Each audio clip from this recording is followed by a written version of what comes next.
మన తాత ముత్తాతల నుంచి కొన్ని తరాల నుంచి శకునాలు మనం నమ్ముతుంటాం. మంచి శకునాలు, చెడు శకునాలు. కొన్నిసార్లు పిల్లి ఎదురొచ్చిందనో, ఇంకొన్నిసార్లు ఇంకేదో అడ్డుపడిందనో, ఎవరన్నా తుమ్మితేనో ఆగిపోతుంటాం అనమాట. ప్రపంచంలో చాలా దేశాల్లో ఇలాంటి శకునాలు నమ్ముతారు. వీటిని ఇంగ్లీష్లో ఒమెన్స్ అంటాం. రీసెంట్ గా ఒక శకునం పొద్దాక కనిపిస్తుంది అనమాట. అది బ్యాడ్ డిజాస్టర్ సంబంధించిన శకునం. ఏదైనా పెద్ద విపత్తు రాబోతుందా, ప్రళయం రాబోతుందా అన్నట్టు ఒక శకునం అనమాట. అదే ఓర్ ఫిష్. సాధారణంగా సముద్రం లోతుల్లో ఉండే ఓర్ ఫిష్ బయటికి తేలియాడుతూ కనిపిస్తుంట. ముఖ్యంగా జపాన్ దగ్గర, మెక్సికో దగ్గర, స్పెయిన్ దగ్గర, క్యానరీ ఐలాండ్స్ దగ్గర, ఇలా చాలా ప్రాంతాల్లో ఈ ఓర్ ఫిష్ అనేది బయటికి కనిపిస్తూ ఉందంట.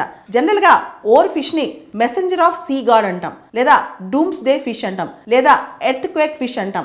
ఏదైనా ఒక చెడు జరిగేటప్పుడు జపాన్ వాళ్ళ కథనం ప్రకారం ఇది బయటికి తేలియాడుతూ కనిపిస్తుందంట. మనం గమనిస్తే ఫుకుషిమా ఇన్సిడెంట్ జరగకముందు మనకు తెలుసు 2011లో అక్కడ పెద్ద ఎర్త్ క్వేక్ వచ్చింది జపాన్ లో. చాలా ఓర్ ఫిష్లు చనిపోయి కనిపించాయంట. సో ఓర్ ఫిష్ చనిపోయి కనిపిస్తే జపాన్ వాళ్ళ శకునాల ప్రకారం ఏదో పెద్ద ప్రళయం రాబోతుంది, పెద్ద విపత్తు రాబోతుంది, ఒక డూమ్స్ డే అంటే చాలా పెద్ద అంతం వచ్చే రోజు రాబోతుంది. ఇదన్నమాట అర్థం.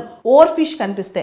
ఓర్ ఫిష్ అనేది ఒక స్నేక్ లాగా, సర్పెంట్ లాగా ఉంటుంది అనమాట. చాలా పొడవుగా, చాలా పెద్దగా, స్నేక్ లాగా, సర్పెంట్ లాగా ఉంటుంది. ఇవి బయటికి కనిపించాయంటే ఏదో ప్రళయం వస్తట్టే అని శకునం అనమాట.